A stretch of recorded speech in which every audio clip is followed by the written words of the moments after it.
SSSC, जो कि आपको लगता है और आपको पता है अवेटेड वैकेंसी है आपकी लेखपाल की। तो अवेटेड वैकेंसी लेखपाल की, उसके लिए प्लस खैर लेखपाल में आपके रीजनिंग के क्वेश्चन उन्होंने मना कर रखे कि नहीं पूछेंगे, लेकिन फिर भी एक दो क्वेश्चन वो बनाएंगे जरूर। फिर इसके बाद हम बात करते हैं आपके UPSI की। तो UPSI में भी इसके क्वेश्चंस बनने वाले हैं, तो इसीलिए आज का जो आपका सेशन है कैलेंडर का है, बहुत इंपॉर्टेंट होने वाला है। और मैं आपको पूरा कैलेंडर पढ़ाने वाला हूँ, वो काम नहीं करने वाला हूँ कि 15 मिनट 10 मिनट का बनाया और सीधे सीधे आपसे बोला हाँ भैया ठीक है। हमारी जो क्लास है वो बिल्कुल बिल्कुल फ्री है आपके लिए, यानी कि हम लोग पूरा कैलेंडर फ्री सीखने वाले हैं। और आगे के जितने कोर्सेज हैं, जितने भी हम रीजनिंग में देखेंगे, जितना भी सिलेबस कवर करेंगे, सब फ्री ही रहेगा आपके लिए। और लॉकडाउन में यार घर बैठे पढ़ाई हो जाए, इससे बेस्ट क्या चाहिए। क्योंकि आप देख रहे हैं ऑफलाइन कोचिंग्स बंद हैं, इसलिए मैं आपके लिए और मेरी संस्था माई ई गुरु आपके लिए एकदम निःशुल्क लेके आई क्लास, ताकि आप घर में बैठें और अच्छे से स्टडी करें। तो ठीक है, बिना समय गवाए हम लोग क्लास की तरफ स्टार्ट करते हैं। तो देखिए, कैलेंडर पढ़ने के लिए मैं आपको ज़्यादा कॉन्सेप्ट नहीं बताऊंगा, ज़्यादा रटने की ज़रूरत नहीं है। सीधा सा एक कॉन्सेप्ट ध्यान रखना है, आपको कुछ आए चाहे ना आए मेरे भाई, सिर्फ 7 की टेबल आपको आनी चाहिए। यदि आपको 7 की टेबल आती है तो मैं ये कह सकता हूं कि आपको कैलेंडर आता है। तो आता होगा, उम्मीद करता हूं सभी को 7 की टेबल आती है कि नहीं आती है? सभी को आती होगी, और सभी को आती है तो यानी कि हमें कैलेंडर आता है। बस ये है, इसका इस्तेमाल कैसे होना है, कहाँ होना है, इसको हमें सीखना है। तो आज मैं जो आपके लिए कैलेंडर में एक टॉपिक लेके आया हूं, वो टॉपिक है आपका, वो है रिपीटिंग कैलेंडर। कैलेंडर में मैनी टाइप्स बनते हैं, काफ़ी सारे टाइप्स बनते हैं। तो उन टाइप्स में एक टाइप्स है रिपीटिंग कैलेंडर, यानी कि कौन सा वर्ष कब रिपीट होगा। तो देखिए, सबसे पहले रिपीटिंग कैलेंडर आपका पूछा किस तरीके से जाता है। तो एग्जाम्पल के तौर पे ले लेते हैं कि आपका वर्ष, जैसे मैंने आपके सामने क्वेश्चन में लिख रहा हूं बच्चों, वर्ष 2016 का कैलेंडर, ठीक है। होप सो विजिबल होगा सभी को। यदि आपको विजिबल ना हो तो प्लीज कमेंट कीजिएगा। वर्ष 2016 का कैलेंडर पुनः प्रयोग में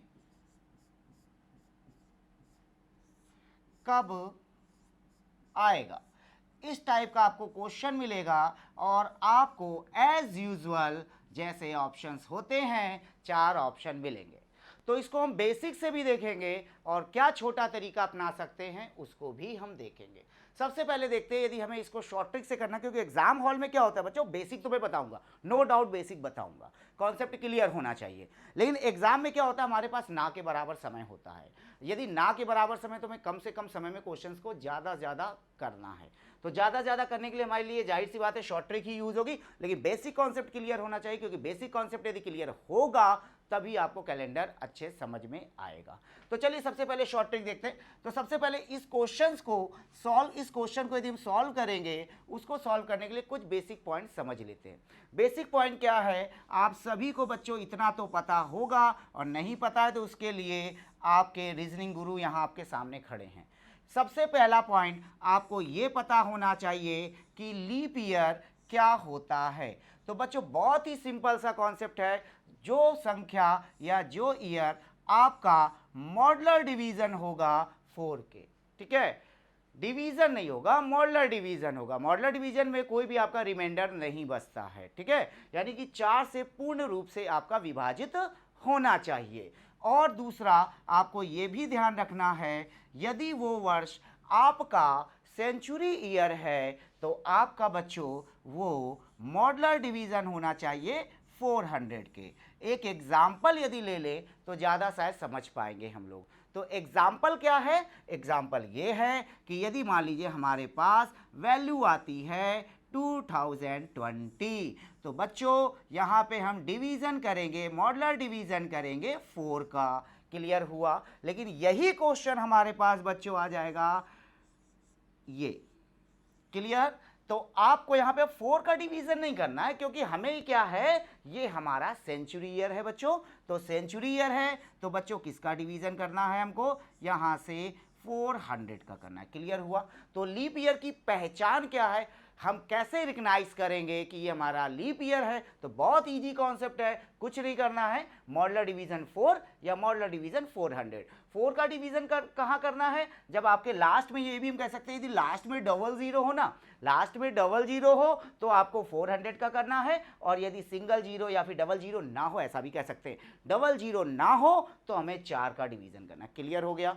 उम्मीद करता हूं ये पॉइंट क्लियर होगा। और ये पॉइंट क्लियर है तो अब हम अपने क्वेश्चन की तरफ दौड़ लगाने चल रहे हैं। चलिए फटाक से अपने क्वेश्चन की तरफ दौड़ते हैं और देखते हैं इसको कैसे सॉल्व करेंगे। तो जैसा कि आपको बच्चों दिख रहा होगा, 2016 जो है आपका, 2016 है जो बच्चों आपका ये 4 से डिवीजन है, और आपको मैथ गुरु ने पढ़ा दिया होगा, नहीं पढ़ाया होगा तो आगे पढ़ाएंगे जरूर, कि कैसे हम पता करें कौन सी संख्या किससे डिविजिबल होती है। तो लास्ट की यदि 2 डिजिट 4 से डिविजिबल है तो ये आपका जो होगा ये लीप ईयर हो जाएगा। बच्चों कॉन्सेप्ट क्लियर हुआ कि नहीं हुआ? कॉन्सेप्ट क्लियर हुआ? मैं बहुत बेसिक से लेके चल रहा हूँ, बहुत बेसिक से, ताकि मेरे जो बच्चे हैं जो अभी बिगनर हैं उनको भी आ जाए, और बाकी जो मेरे ऑलरेडी ऐसे बच्चे हैं जो 2-3 साल या 1 साल लगातार कंपटीशन को दे रहे हैं तो वो भी समझ सके। तो क्या है भैया, सीधा सा कॉन्सेप्ट ये है, जो 4 से डिविजिबल हो जाएगा या 4 से डिविजिबल हो जाएगा वो हमारा लीप ईयर में काउंट हो जाएगा। क्लियर हुआ? तो हम देख रहे हैं कि ये हमारा जो क्वेश्चन है, जो गिवन क्वेश्चन है, वो हमारा कैसा है, लीप ईयर है। कॉन्सेप्ट क्लियर हो गया? लीप ईयर पहचान लेंगे आप। लीप ईयर यदि है, यदि लीप ईयर है तो आपको कुछ भी नहीं करना है बच्चों, आपको कुछ भी नहीं करना है, आंख बंद करना है और इसमें सीधे सीधे आपको 28 ऐड कर देना है।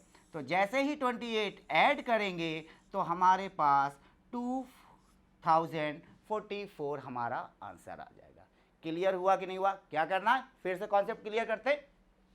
यदि हमारा गिवन ईयर 4 से डिविजिबल है यानी कि लीप ईयर है, यदि गिवन ईयर हमारा लीप ईयर है, हमें कुछ नहीं करना है, 28 ऐड कर देना। कंफर्म हुआ? और एक कॉन्सेप्ट हमेशा ध्यान रखना कि लीप ईयर का बच्चों कैलेंडर, लीप ईयर का कैलेंडर हमेशा लीप ईयर में ही रिपीट होता है, इस बात का बिल्कुल आप ध्यान रखेंगे। लीप ईयर का कैलेंडर हमेशा लीप ईयर में ही रिपीट होता है। हो सकता है जो बच्चे लाइव देख रहे होंगे मुझको तो उनके मन में ख्याल आया होगा, सर आपने तो बता दिया लीप ईयर होगा, सर 28 जोड़ देंगे, कॉन्सेप्ट क्लियर है, 28 जोड़ देंगे सर, 28 ऐड करना है सर, हम आंसर तक पहुंच जाएंगे। लेकिन सर यदि लीप ईयर ना हुआ तो क्या करेंगे? कॉन्सेप्ट जरूर आया होगा दिमाग में, सर ठीक है आपने बताया कि 4 से डिविजिबल है यानी लीप ईयर है तो 28 ऐड कर देंगे, लेकिन दिमाग में ये भी तो आ रहा होगा, सर यदि लीप ईयर ना हुआ तो क्या करेंगे?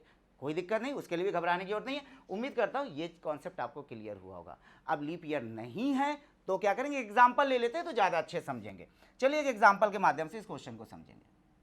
तो अब हम आपके सामने जो नेक्स्ट क्वेश्चन लेके आ रहे हैं वो लीप ईयर आपका नहीं होगा, जो आपके दिमाग में चल रहा होगा। यदि आपके दिमाग में ये बात आई है तो बहुत अच्छी बात है, और नहीं आई है तो आनी जरूर चाहिए थी कि सर लीप ईयर है तो अच्छी बात है 28 ऐड कर देंगे, और लीप ईयर नहीं है तो सर क्या करेंगे? कोई दिक्कत नहीं, डरने की कोई दिक्कत नहीं। एग्जाम्पल ले लेते हैं। एग्जाम्पल आपके सामने, मैं क्वेश्चन चेंज कर दे रहा हूँ। क्वेश्चन आपके सामने है, वर्ष 2017 का कैलेंडर पुनः प्रयोग में क्या कब आएगा? क्लियर है कि नहीं क्लियर है? 2017 का कैलेंडर पुनः प्रयोग में कब आएगा? तो बच्चों आपको दिख रहा होगा 2017 जो है, 2017 है, ये आपका मॉडुलर डिवीजन 4 नहीं है। तो नहीं है तो लीप ईयर तो नहीं हुआ। अब जो वर्ष लीप ईयर नहीं होता है बच्चों, देखिए वर्ष हमारे 2 प्रकार के होते हैं, एक लीप ईयर एक सिंपल ईयर। इसका भी कॉन्सेप्ट मैं पूरा बताऊंगा आपको, परेशान मत होइए, आपको पूरा कॉन्सेप्ट बताऊंगा कि लीप ईयर क्या होता है, सिंपल ईयर क्या होता है, सेंचुरी ईयर क्या होता है, नॉर्मल सेंचुरी ईयर क्या होता है, लीप ईयर सेंचुरी ईयर क्या होता है, सारा कॉन्सेप्ट आपको क्लियर किया जाएगा। लेकिन फिलहाल जो हमारा टॉपिक है आज वो है रिपीटिंग कैलेंडर, तो उसको कॉन्सेप्ट हमें आज क्लियर करना है। ठीक है, तो जैसा कि आपको दिख रहा है कि भैया 2070 तो भैया हो गया सिंपल ईयर, सर आपने लीप ईयर का कॉन्सेप्ट बताया था और शायद आपको समझ में भी आ गया होगा। अब हमारे पास कॉन्सेप्ट लेना है किसका? सिंपल ईयर का। तो बच्चों ध्यान रखना, जब भी सिंपल ईयर आए तो कुछ पलों के लिए रुकिएगा, ठहरिएगा और सोचिएगा क्या जो आपके पास ईयर दिया गया है वो सिंपल ईयर है? हाँ भाई है। यदि सिंपल ईयर है तो कुछ पलों के लिए रुकिएगा, सोचिएगा, ठहरिएगा और देखिएगा क्या इसके ठीक पहले, क्या इसके एग्जैक्ट पहले कोई लीप ईयर आ रहा है क्या? कोई लीप ईयर आ रहा है क्या? तो आप देख सकते हैं कि हाँ भैया यहाँ पे तो लीप ईयर आ रहा है। कौन